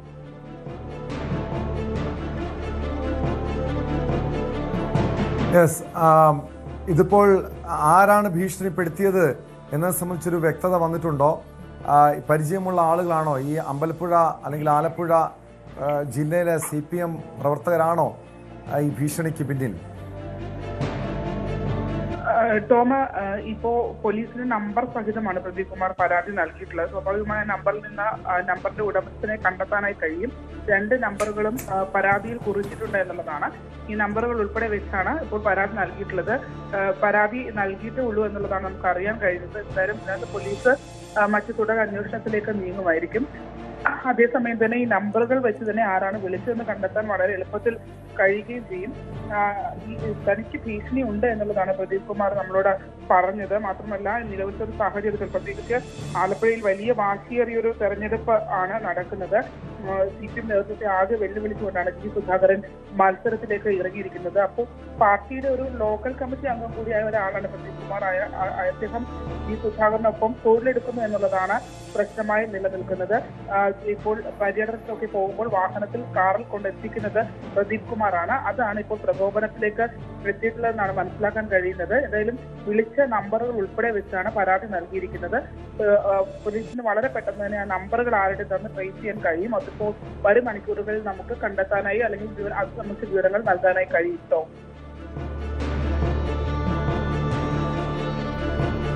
വ്യക്തമാണ്. ശരണ്യ സ്നേഹജനാണ് വിവരങ്ങൾ നൽകിയത്. സുധാകരൻ്റെ ഡ്രൈവർക്ക് നേരെയാണ് വധഭീഷണി ഉണ്ടായത്. 4 നമ്പറുകളിൽ നിന്നാണ് ഫോൺ കോളുകൾ എത്തിയത്. ഇത് സംഭവത്തിൽ ഈ നമ്പറുകൾ ഉൾപ്പെടെ വെച്ചുകൊണ്ട് ഡ്രൈവർ പോലീസിൽ പരാതി നൽകിയിട്ടുണ്ട്.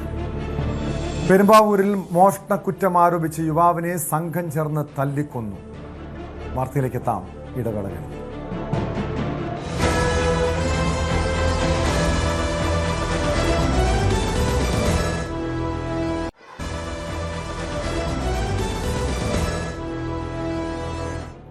സ്പോട്ട് ലൈവ് തുടരുന്നു.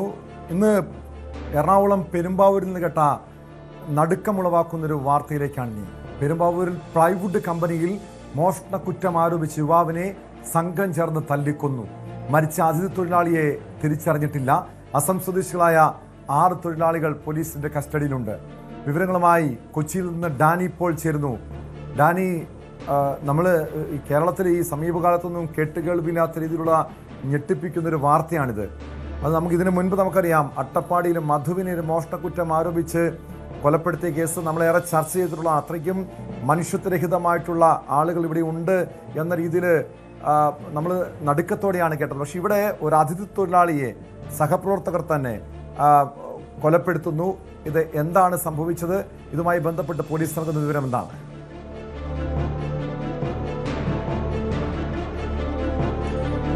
ടോം, ഇത് പെരുമ്പാവൂരാണ് നടന്നിരിക്കുന്നത്. പെരുമ്പാവൂർ മുടിക്കൽ എന്ന് പറയുന്ന സ്ഥലം നമുക്കറിയാം. ഈ പെരുമ്പാവൂർ മേഖല എന്നെല്ലാം തന്നെ പറയുന്നത് നമ്മൾ പലകുറി ചർച്ച ചെയ്ത ഈ അതിഥി തൊഴിലാളികൾ, ഇതര സംസ്ഥാന തൊഴിലാളികളുടെ ഒരു വലിയൊരിടമാണ് പെരുമ്പാവൂർ എന്ന് പറയുന്നത്.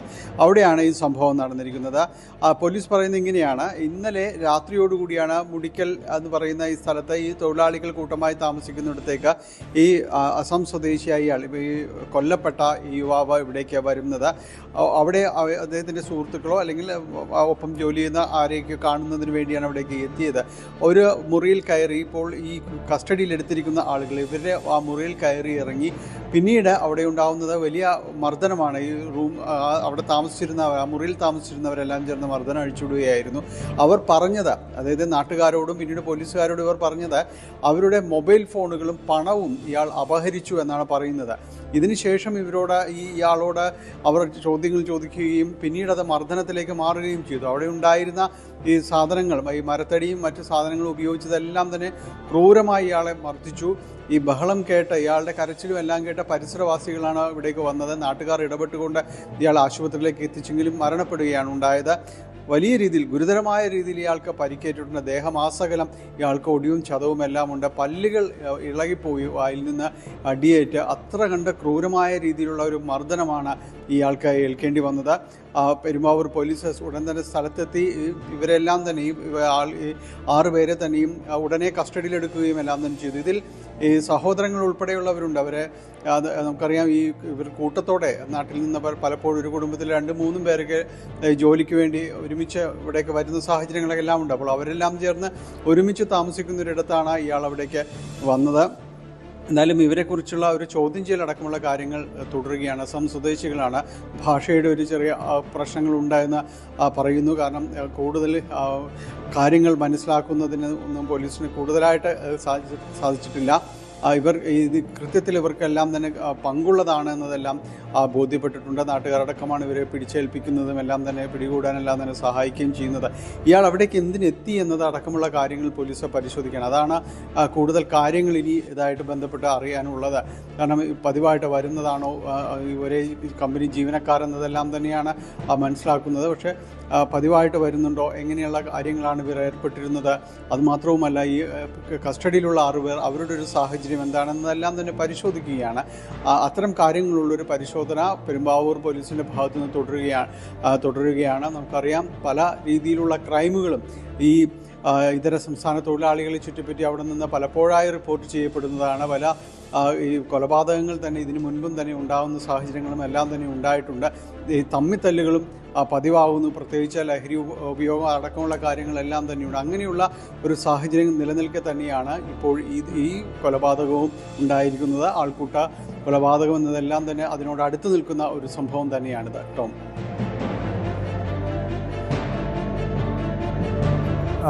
ഡാനി, മരിച്ച ആളെ ഇതുവരെ തിരിച്ചറിയാൻ കഴിഞ്ഞിട്ടില്ലല്ലോ. സ്വാഭാവികമായും ഈ പ്രതികളെ വിശദമായി പോലീസ് ചോദ്യം ചെയ്യുന്നുണ്ട്. ഇവരിൽ നിന്നോ അതല്ലെങ്കിൽ ഈ സ്ഥാപനത്തിന് ഉടമയിൽ നിന്നോ ഇതുമായി ബന്ധപ്പെട്ട് ഒരു വ്യക്തത വരുത്താൻ പോലീസിന് കഴിഞ്ഞിട്ടുണ്ടോ? മാത്രമല്ല, ഇത് എന്താണ് യഥാർത്ഥം സംഭവിച്ചത്? അങ്ങനെ ഒരു മോഷണം നടന്നിട്ടുണ്ടോ? അതോ തെറ്റിദ്ധാരണയുടെ പുറത്ത് ഈ മോഷണക്കുറ്റം ആരോപിച്ച് ഈ യുവാവിനെ കൊലപ്പെടുത്തുകയായിരുന്നോ?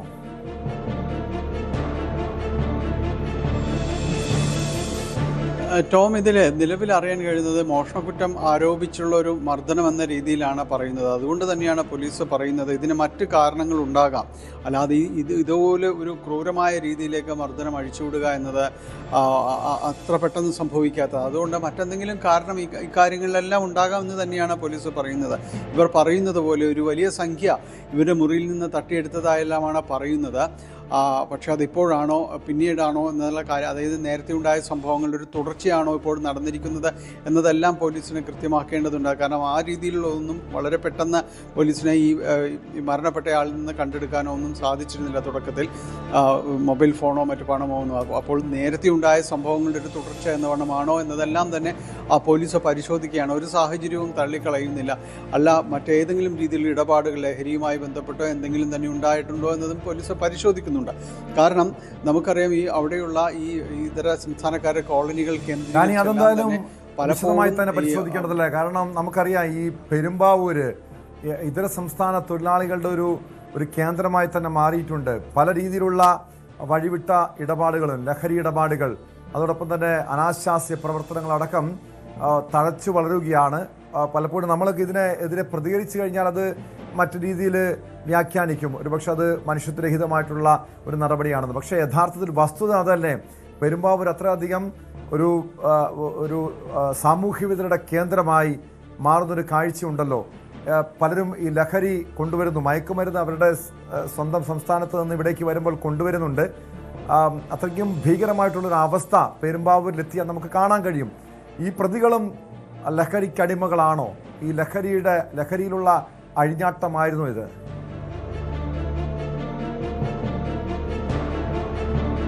ടോം, അത്തരം കാര്യങ്ങൾ പോലീസ് പരിശോധിക്കുകയാണ്. ഇവർ ലഹരിക്ക് അടിമകളായിരുന്നു, അതിൻ്റെ കാരിയേഴ്സ് ആയിരുന്നു എന്നെല്ലാം തന്നെ പോലീസ് പരിശോധിച്ച് വരികയാണ്. ടോം, പറഞ്ഞ ഒരു സാമൂഹ്യ സാഹചര്യം കൂടി നമ്മൾ പരിശോധിക്കപ്പെടേണ്ടതുണ്ട്. കാരണം ഈ കഴിഞ്ഞ കുറേ നാളുകളായി നിരവധിയായ ഒരു കുറ്റകൃത്യങ്ങളുടെ കണക്കുകൾ ഇവരുടെ ഒരു ക്യാമ്പുകൾ കേന്ദ്രീകരിച്ചെല്ലാം തന്നെ പുറത്തേക്ക് വരുന്നുണ്ട്. അതിൽ ഏറ്റവും പ്രകടമായ ഒരു കാര്യമെന്ന് പറയുന്നത് ആലുവ റെയിൽവേ സ്റ്റേഷനിൽ പലപ്പോഴായി പോലീസും എക്സൈസും എല്ലാം തന്നെ നടത്തുന്ന പരിശോധനകൾ നിരവധിയായ കിലോ കണക്കിന് കെട്ടുകണക്കിന് കഞ്ചാവ് കണ്ടെത്താറുണ്ട്. പലരും തന്നെ ഇവിടെ ആദ്യം എത്തുന്നത് കാരിയേഴ്സായി മാറുന്നു, പിന്നീട് അത് യഥാർത്ഥത്തിലുള്ള കടത്തുകാരായി മാറുന്നു, പിന്നെ ഇതെല്ലാം തന്നെ നിയന്ത്രിക്കുന്നവരായി മാറുന്നു. ഇവർ ഉപയോഗിക്കുന്ന മലയാളികളുടെ എണ്ണവും ഒട്ടും കുറവല്ല. അങ്ങനെ പല രീതിയിലുള്ള ഇടപാടുകളെല്ലാം തന്നെ ഇവരെ കേന്ദ്രീകരിച്ചു ഇത് ചുറ്റിപ്പറ്റിയും എല്ലാം തന്നെ നടക്കുന്നുണ്ട്. ഇത് ഈ കഞ്ചാവ് വിട്ട് അതിന് മുകളിലേക്കുള്ള ലഹരി വസ്തുക്കളായിട്ടെല്ലാം തന്നെ ഇപ്പോൾ മാറുന്നുണ്ട്. പലയിടങ്ങളിലും അത്തരം ചില ക്യാച്ചിങ്ങും എല്ലാം തന്നെ എക്സൈസ് നടത്തുന്നുണ്ട്. അപ്പോൾ ഇതൊരു ഹബ്ബായിട്ട് ആ ഏരിയ മാറുന്നുണ്ട് എന്ന കാര്യത്തിൽ യാതൊരു തർക്കവുമില്ല. കണക്കുകൾ ആലുവ റൂറൽ പോലീസിൻ്റെ കണക്കുകൾ മാത്രം പരിശോധിച്ചാൽ മതി എത്രമാത്രം ഈ രീതിയിലുള്ള മയക്കുമരുന്ന് ഇടപാടുകളുമായി ബന്ധപ്പെട്ട് ഇതര സംസ്ഥാന തൊഴിലാളികൾക്കിടയിൽ നടന്നിട്ടുള്ള അറസ്റ്റുകളുടെ എണ്ണം, അതോടൊപ്പം തന്നെയാണ് അവരുടെ കുറ്റകൃത്യങ്ങളുടെ എണ്ണം കഴിഞ്ഞ കുറേ നാളുകളായിട്ട് അത് വർദ്ധിക്കുന്നുണ്ട്. അവർക്കിടയിലുള്ള അടിപിടികൾ വർദ്ധിക്കുന്നുണ്ട്. പലപ്പോഴും അത് ആയുധങ്ങൾ ഉപയോഗിച്ചുള്ള കാര്യങ്ങളായിട്ട് മാറുന്നു. അങ്ങനെ പല രീതിയിലുള്ളൊരു ക്രൈമായിട്ട് അത് വളരുന്നുണ്ട്. അതുകൊണ്ടാണ് അടുത്തിടെ അവിടെ ഒരു വലിയ രീതിയിൽ ജനകീയ പ്രതിഷേധവും പ്രക്ഷോഭവും എല്ലാം തന്നെ നടക്കുകയും അവിടെ തദ്ദേശ സ്വയംഭരണ സ്ഥാപനങ്ങൾ ഉൾപ്പെടെ സമരത്തിലേക്ക് നേരിട്ടിറങ്ങുകയും ചെയ്യുന്നൊരവസ്ഥയിലേക്കെല്ലാം തന്നെ വന്നത്. അതുകൊണ്ട് അതൊരു ഒരു ഏരിയ കൂടുതലായിട്ട് പോലീസ് ശ്രദ്ധിക്കേണ്ട ഒരിടമായിട്ട് തന്നെ എല്ലാം തന്നെ മാറുകയാണ്. ഈ കേസിലേക്ക് വരികയാണെങ്കിൽ ഇതിനെക്കുറിച്ച് പോലീസ് കൂടുതൽ അന്വേഷണം നടത്തുകയാണ്. ഇവർക്ക് മറ്റേതെങ്കിലും രീതിയിലുള്ള ഇടപാടുകളുണ്ടോ? കാര്യം ഒരു മനുഷ്യനെയാണ്, കൂട്ടത്തിലുള്ള ഒരാളെ തന്നെയാണ് 6 പേർ ചേർന്ന് ഇത്ര നിഷ്ഠൂരമായി അടിച്ച് കൊലപ്പെടുത്തുന്നൊരവസ്ഥ ഉണ്ടാകുന്നത് കേരളത്തിൽ തന്നെയാണ്, ഇവിടെ തന്നെയാണ്, പെരുമ്പാവൂർ തന്നെയാണ്. അപ്പോൾ ഇത്തരം ഒരു സാഹചര്യങ്ങളെല്ലാം പോലീസ് ക്രമസമാധാനം ഉറപ്പുവരുത്തുന്നു എന്നതെല്ലാം തന്നെ പറയുമ്പോൾ കഴിഞ്ഞ മാസമാണ് ഇത് സംബന്ധിയായ ഒരു യോഗം ചേരുന്നത്. പോലീസ് ഇത്തരക്കാർക്കെതിരെ കർശന നടപടിയെടുക്കും എന്നതെല്ലാം തന്നെ പറയുന്നു. നിരീക്ഷണങ്ങൾ അവിടെ ശക്തമാക്കുമെന്ന് പറയുന്നതിനിടയിൽ തന്നെ ഒരു കൊലപാതകം കൂടി നടന്നിരിക്കുന്നു. അത് ഒരു ആൾക്കൂട്ട കൊലപാതകമെന്ന് ഇതിനോട് ചേർന്ന് നിൽക്കാവുന്ന ഒരു സംഭവം കൂടി പെരുമ്പാവൂരിൽ നിന്ന് റിപ്പോർട്ട് ചെയ്യപ്പെടുന്നു. ടോം, യെസ്, വ്യക്തമാണ്. ഡാനി പോളാണ് വിവരങ്ങൾ നൽകിയത്. പെരുമ്പാവൂരിലാണ് നടുക്കമുളവാക്കുന്ന ഈ സംഭവമുണ്ടായത് മോഷണക്കുറ്റം ആരോപിച്ച് യുവാവിനെ 6 അംഗ സംഘം തല്ലിക്കൊല്ലുകയായിരുന്നു. കാസർഗോഡ് കർണാടക RTC സ്വകാര്യ ബസ് ജീവനക്കാർ തമ്മിൽ നടുറോഡിൽ ഏറ്റുമുട്ടൽ. ബസ് ഡ്രൈവറെ മർദ്ദിച്ചെന്നാണ് പരാതി. 3 ദിവസം മുൻപാണ് സംഭവം. കർണാടക ബസ് കയറ്റിവിടാതെ സ്വകാര്യ ബസ് കിലോമീറ്ററുകളോളം സഞ്ചരിച്ചു. കർണാടക ബസ് ഡ്രൈവർ തുടർച്ചയായി ഹോൺ മുഴക്കിയതാണ് പ്രകോപന കാരണം.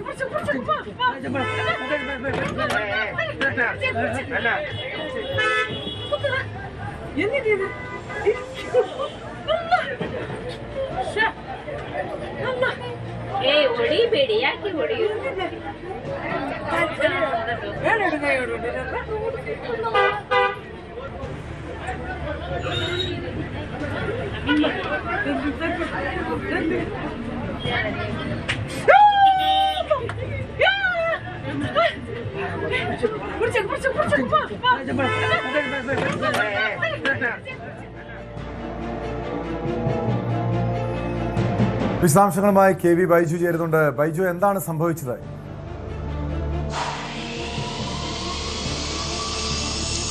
ടോമെ, വിദ്യാനഗർ എന്ന് പറയുന്ന സ്ഥലത്ത്, അതായത് കാസർഗോഡ് നഗരത്തോട് ചേർന്ന് കിടക്കുന്ന സ്ഥലത്തു നിന്നാണ് ഈ ഒരു സംഭവം ഉണ്ടായത്. അതായത് തൃശാൽ എന്ന് പറയുന്ന സ്വകാര്യ ബസ്, ആ ബസ്സിന് പിറകിലായി കർണാടക RTC വരികയായിരുന്നു. പക്ഷേ ഈ സർവീസ് റോഡാണ്, നമുക്ക് ആ ദൃശ്യങ്ങളിൽ നിന്ന് കാണാം. ഇത് ദേശീയപാത മേൽപ്പാലം കടന്നു പോകുന്നതിന് തൊട്ട് താഴെയുള്ള സർവീസ് റോഡാണ്. ഈ സർവീസ് റോഡിൽ ഈ കർണാടക RTC ബസ്സിനെ മറികടക്കാൻ സമ്മതിക്കാതിരിക്കുകയും പിന്നീട് ഈ കർണാടക RTC ബസ് ഉച്ചത്തിൽ ഹോൺ മുഴക്കുന്ന ഒരു സാഹചര്യമാണ് ഉണ്ടായത്. ഇതേ തുടർന്ന് പ്രകോപിതനായ ഈ ഡ്രൈവർ ഒരു ഗുണ്ടാ സംഘത്തെ പോലെയാണ് ഈ ബസ്സിൽ നിന്നും ഇറങ്ങി ഇയാളെ ക്രൂരമായി ഇടിക്കുകയായിരുന്നു. നമുക്ക് ദൃശ്യങ്ങളിൽ നിന്ന് കാണാം. ആദ്യം ഇവർ തമ്മിൽ വാക്കുതർക്കങ്ങൾ ഉണ്ടാവുന്നു. ആ സമയത്ത് തൃശാൽ എന്ന് പറയുന്ന സ്വകാര്യ ബസിന്റെ ഡ്രൈവറുടെ കൈ രണ്ടും പുറകിൽ ചുറ്റിപ്പിടിച്ച് നിൽക്കുന്നത് കാണാം. പിന്നീട് ഇയാൾ വലിയ തോതിൽ പ്രകോപിതനായി ആ കർണാടക RTC ബസിന്റെ ഡ്രൈവറുടെ മുഖത്തേക്ക് പലതവണ ഇടിക്കുന്നതാണ് ആ ദൃശ്യങ്ങളിൽ നിന്ന് കാണുന്നത്. എന്തായാലും ഇത് ഇത്തരത്തിൽ സൈഡ് നൽകാത്തതിനെ തുടർന്ന് ഹോൺ അടിച്ചു. അങ്ങനെയാണ് പ്രകോപനം ഉണ്ടായെന്നാണ് പറയുന്നത്. ഏതായാലും ഈ കാസർഗോഡ്, പ്രത്യേകിച്ച് നമ്മൾ ഈ കാണുന്ന വിദ്യാനഗർ മുതൽ പഴയ ബസ് സ്റ്റാൻഡ് മുതൽ മല്ലികാർജുന ക്ഷേത്രം വരെ ഇത്തരത്തിൽ സ്വകാര്യ ബസ്സുകളുടെ ഒരു സ്ഥിരം പതിവാണ് ഇങ്ങനൊരു ഈ സൈഡ് കൊടുക്കാത്ത ഒരു സംഭവം എന്ന് പോലീസ് പറഞ്ഞു. പ്രധാനമായും ഇവിടെ 2 വാഹനങ്ങൾക്ക് കഷ്ടി പോകാൻ കഴിയുന്ന സ്ഥലങ്ങളാണ്. അങ്ങനെ നടു റോഡിലൂടെ പോയി കഴിഞ്ഞാൽ ഒരു വാഹനത്തിനും കടന്നു പോകാൻ കഴിയില്ല എന്നതും ഒരു വസ്തുതയാണ്. അങ്ങനെ പലതരത്തിൽ ഈ സ്വകാര്യ ബസിന്റെ ഭാഗത്തും ഇത്തരം സംഭവങ്ങൾ ഉണ്ടാവുന്നുണ്ട്. ഇതിൽ പരാതിയും നൽകിയിട്ടുണ്ട്. കർണാടക RTC ബസ്സിന് പ്രത്യേകിച്ച് ഇത്തരം മത്സര ഓട്ടം നടക്കുന്ന സാഹചര്യമാണ്. ഏതായാലും ഈ സംഭവത്തിൽ ഈ ഡ്രൈവർ പരാതി നൽകിയിട്ടുണ്ട്. പോലീസ്, വിദ്യാനഗർ പോലീസിലാണ് പരാതി നൽകിയിരിക്കുന്നത്. ദൃശ്യങ്ങൾ അടക്കം നൽകിയാണ് പരാതി നൽകിയിട്ടുള്ളത്. ഇതിൽ യാത്രക്കാരാണ് ഈ ദൃശ്യം പകർത്തിയത്. 3 ദിവസം മുമ്പ് നടന്നൊരു സംഭവമാണ്. ഇപ്പോഴാണ് ഈ ദൃശ്യം പുറത്തു വരുന്നത്. അതിൽ നമുക്ക് കൃത്യമായി കാണാം ആ ബസ് സൈഡ് കൊടുക്കാത്തതും പിന്നീട് നിരന്തരം ഇയാൾ ഹോർൺ അടിക്കുന്നതും. അതും എടുത്തു പറയേണ്ടതാണ്. കർണാടക RTC ബസിന്റെ ആ ഹോർണടി ഒരു 1.5 ഹോർണടി എന്ന് പറയേണ്ടി വരും. അത് അത്രത്തോളം ചുറ്റുപാട് നിൽക്കുന്നവർക്കൊക്കെ സഹിക്കാൻ കഴിയാത്തത് അപ്പുറം ആഞ്ഞു പിടിക്കുന്ന ഹോർണടിക്കുന്ന ഒരു സാഹചര്യമാണ്. അങ്ങനെ ഇത്തരം ഒരു ബസ്സുകൾക്ക് ഒരു വലിയ തോതിൽ ഇത്തരം സംഭവങ്ങൾ ഉണ്ടാകുന്നു. അത് ഇരുചക്ര വാഹനക്കാർക്കൊക്കെ ഇതുവഴി യാത്ര ചെയ്യുന്നത് വലിയ കഷ്ടമാണ്, വലിയ അപകടകരമാണ്. അത്തരത്തിലാണ് ഈ ബസ്സുകളുടെ ഓട്ടം എന്ന് പറയേണ്ടി വരും. 2 ബസ്സുകൾക്ക് കഷ്ടി പോകാൻ കഴിയുന്ന സ്ഥലം, അവിടെ സൈഡ് കൊടുക്കാതെ ഇങ്ങനെ പോകുന്നതും കൂടി ആകുമ്പോൾ നമുക്കറിയാമല്ലോ അവസ്ഥ. കാൽനട യാത്രക്കാർ പോലും വലിയ ഭീഷണി ഉണ്ടാക്കുന്നു. ഏതായാലും ഈ സംഭവത്തിൽ വിദ്യാനഗർ പോലീസിൽ പരാതി നൽകിയിട്ടുണ്ട്. ഡ്രൈവറുടെ ഈ മർദ്ദിക്കുന്ന ദൃശ്യം ഉൾപ്പെടെ നൽകിയാണ് പരാതി നൽകിയിട്ടുള്ളത്. ഇതിൽ പോലീസ് കേസെടുക്കുന്നതാണ് നമുക്കറിയാൻ സാധിക്കുന്നത്. തൃശാൽ ബസ്സിലെ ഡ്രൈവറാണ് ഇത്തരത്തിൽ ക്രൂരമായി ഇയാളെ മർദ്ദിക്കുന്നത്. ടോം,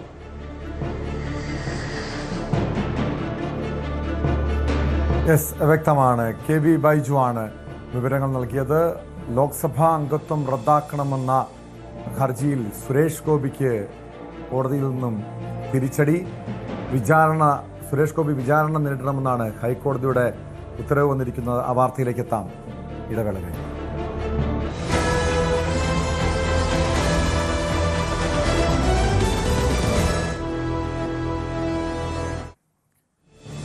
സുരേഷ് ഗോപിയുടെ ലോക്സഭാംഗത്വം റദ്ദാക്കണമെന്ന ഹർജി നിലനിൽക്കുമെന്ന് ഹൈക്കോടതി. സുരേഷ് ഗോപി വിചാരണ നേരിടണം. CPI നേതാവിന്റെ ഹർജിയിലാണ് നടപടി. സുരേഷ് ഗോപി തെരഞ്ഞെടുപ്പ് പ്രചാരണ വേളയിൽ മതചിഹ്നങ്ങൾ ഉപയോഗിച്ച് വോട്ടർമാരെ സ്വാധീനിക്കാൻ ശ്രമിച്ചുവെന്നാണ് പരാതി. വിവരങ്ങളുമായി കൊച്ചിയിൽ നിന്ന് ആജ്ഞ രവീന്ദ്രൻ ചേരുന്നു. ആജ്ഞ, സുരേഷ് ഗോപിയെ സംബന്ധിച്ച് വലിയ തിരിച്ചടിയാണ് കോടതിയിൽ നിന്നും ഉണ്ടായിരിക്കുന്നത്. എന്താണ് ഹൈക്കോടതി വ്യക്തമാക്കിയിരിക്കുന്നത്?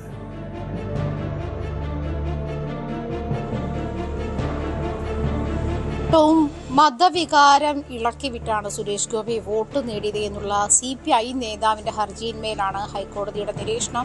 അതായത് സുരേഷ് ഗോപി നൽകിയിരുന്ന ഹർജി നിലനിൽക്കില്ല എന്നുള്ള കാര്യം സൂചിപ്പിച്ച് സുരേഷ് ഗോപി നൽകിയ ആ ഉപഹർജിയിലാണ് ജസ്റ്റിസ് കൗസർ എടപ്പകത്ത് വിധി പറഞ്ഞിരിക്കുന്നത്. സുരേഷ് ഗോപി ഈ തെരഞ്ഞെടുപ്പുമായി ബന്ധപ്പെട്ടുള്ള അല്ലെങ്കിൽ തെരഞ്ഞെടുപ്പ് കാലത്ത് ഇത്തരത്തിൽ മതവികാരം ഇളക്കാനുള്ള സാഹചര്യമൊക്കെ ഉണ്ടാക്കിയിട്ടുണ്ട് എന്നുള്ള നിരീക്ഷണത്തിൽ കോടതി ഉറച്ചു നിൽക്കുന്നുണ്ട്.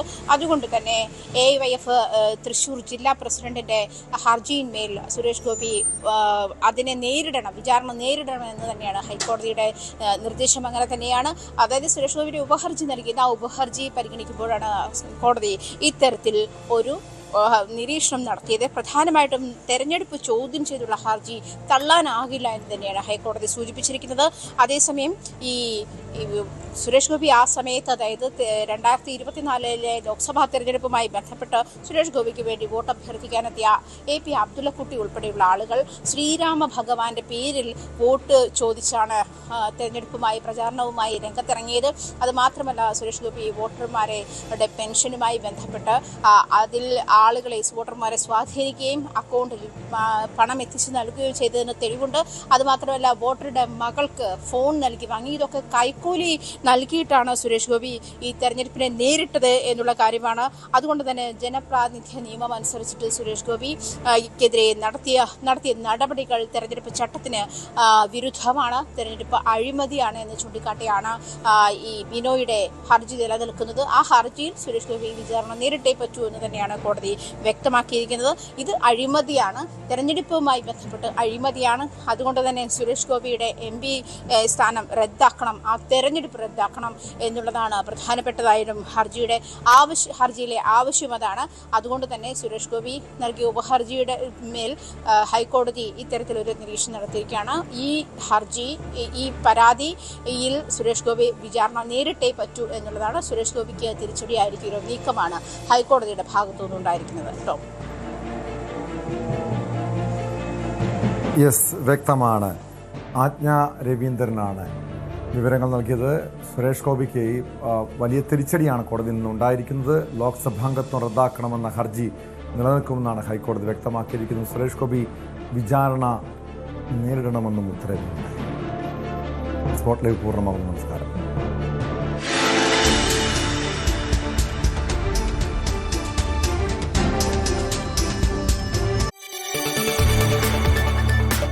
കൂടുതൽ വാർത്തകൾക്ക് News 18 Keralam YouTube channel subscribe ചെയ്യുക.